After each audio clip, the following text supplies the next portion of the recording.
All right, guys, Jay from Minnesota Fly Tool Company. I was asked by a couple of guys to give a walkthrough of my boat if I could, and happy to do so. So this is the Stealthcraft Flats boat, 16.6 in length, 60-inch underneath, 400 pounds, give or take, of the actual boat. Add the motor on top of that. That is a 60-horse Merc. It is awesome. The 60 horse pushes this boat just fine. It's rated for a 115. And I never felt like I've been underpowered. I don't even know with a 115, man, that'd be fast. So, not really worried about it. The Minn Kota Talon off the back, that's 12 foot. That's brand new. Been wanting one for a while, so it's nice to get my hands on one. Very excited about that.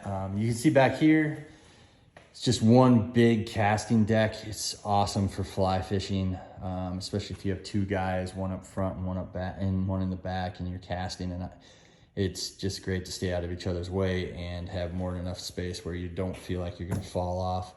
Something also that's real cool are these sides here. You can walk all the way around, 360 all the way around this boat. And you don't really think about it until you need to, but if you're fighting a fish or anything else and then you're walking down and then having to get back up again, or grabbing the net and having to go net for a buddy, it's really nice just to have this section up here that you can walk on and get out of people's way, or get out of, be able to get someplace quicker and not have to worry about stepping down and back up. Seems trivial, but honestly, it's been a good thing. Up here in the helm, I would say that this is the only complaint I have about the boat whatsoever. I just think that the helm is about 6 to 8 inches too tall. I'm 6'2", I'm not small. It's okay to stand behind and drive, and when I sit here and put my feet down there and I can just chill and cruise the lake, it's really nice.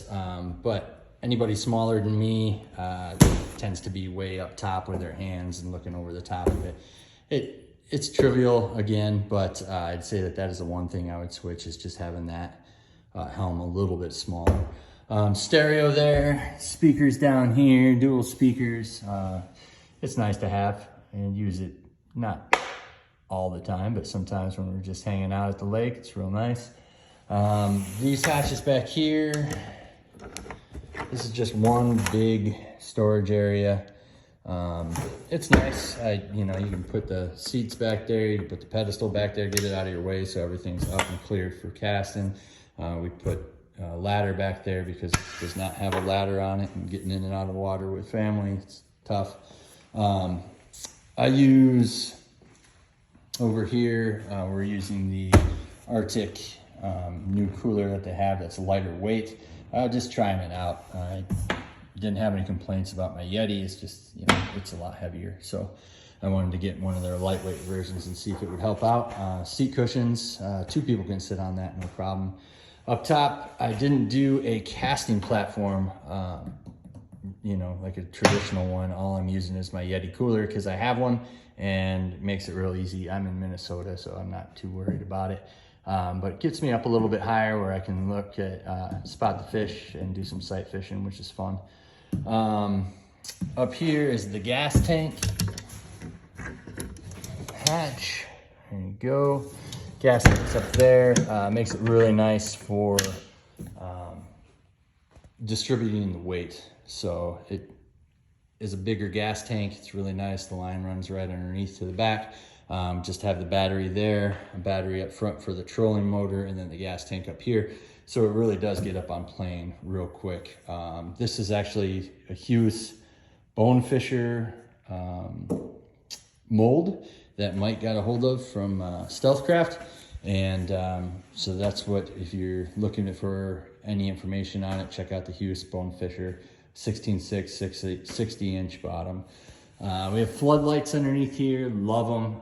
Definitely would not fish Minnesota, Michigan area, or anytime that you have to do any night fishing or docking or trailering without them. They're just awesome. Those high beams are great addition. I would add it onto everything that you get from Mike.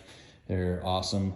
iPilot 55 pound, Minn Kota does the job. I wouldn't need any more than that.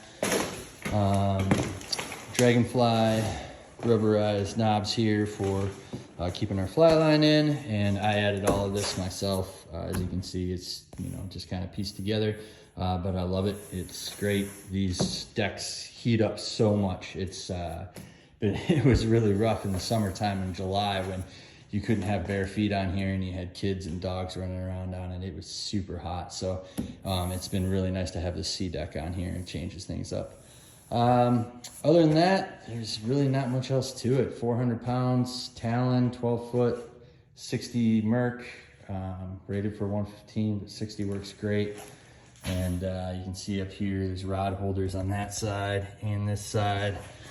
And I found this net here that was awesome. Fits right underneath, stays out of my way. So don't have to trip and fall or move around too much on them. As far as controls go on the helm, everything's set up here. Floodlights, electronics, accessories, all that stuff. Anchor light, sump pump in the back. And then I have a micro jack plate on here too, which I love, the micro jack plate. This thing gets the engine up real high and out of the way, and plane's just so nice. This thing, you can trim it all out, and man, it just takes off. It's great. So again, here you go, guys. It's the Flats boat from Stealthcraft. Feel free to reach out with any questions you got on them.